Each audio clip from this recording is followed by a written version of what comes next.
ఒక నెల దాటేసరికి మరొక పౌర్ణమి వస్తుంది. అప్పుడు జ్యోతుల సంఖ్య, అట్ల సంఖ్య పెరుగుతుంది.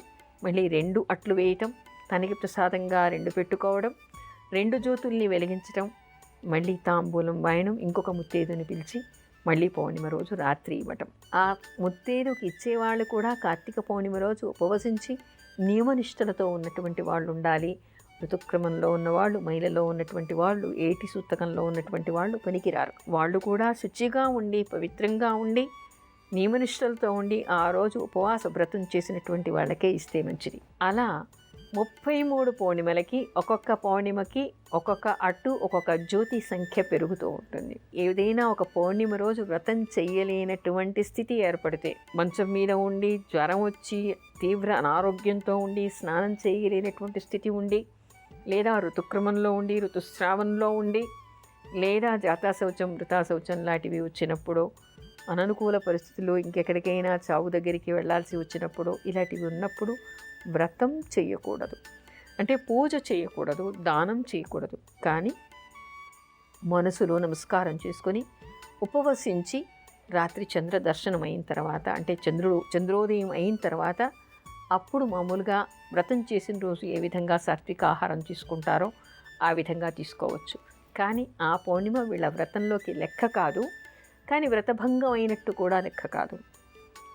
ఆ విధంగా ఎప్పుడైనా వ్రతం చేయలేకపోతే ఉపవసించి కొనసాగించాలి.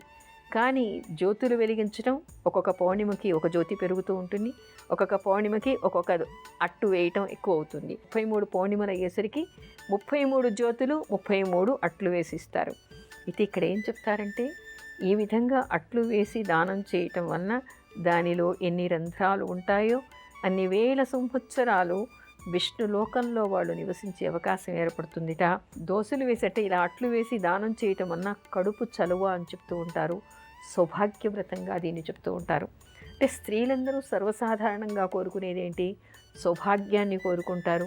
తమ పిల్లలు బాగుండాలి అని. దాన్ని కడుపు చలవ అంటారు. కడుపు చలవ ఉంటేనే పిల్లలు వృద్ధిలోకి వస్తారని, పిల్లలకి ఎలాంటి హాని లేకుండా, మృత్యుదోషాలు లేకుండా, వాళ్ళ ముందర ఎలాంటి అఘాయిత్యాలు జరగకుండా వాళ్ళు చల్లగా ఉంటారు అని చెప్పేసి, తమ పిల్లలు చల్లగా ఉండడం కోసం, తమ కడుపు చలవ కోసం, తమ సౌభాగ్యం కోసం ఈ వ్రతాన్ని చేస్తూ ఉంటారు. అందుకని ఎవరైనా చెయ్యాలి అని అనుకుంటే ఇలా కార్తీక పౌర్ణిమ రోజు ప్రారంభం చేసి 33 పౌర్ణిమల వ్రతం చేయటం వలన సౌభాగ్యం నిలుస్తుందని చెప్పేసి చెప్తారు.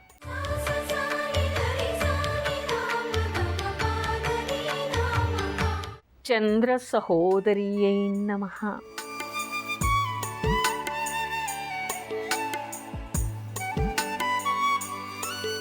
చంద్ర సహోదరి ఎవరు? మహాలక్ష్మి.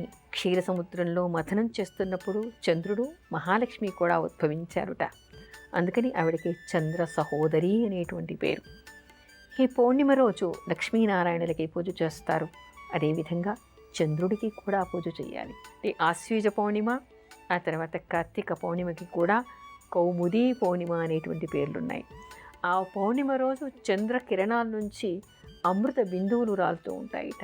అందుకని చంద్రుడికి కూడా దర్శనం చేసుకుని, నమస్కారం చేసుకుని చంద్రుడి పూజ చేయాలి, చంద్రుడికి నమస్కరించాలి. ఆ చంద్రోదయం అయ్యాకనే పూజా వ్రతం చేయాలి, చంద్రోదయం అయ్యాకనే దీపారాధన చేయాలి.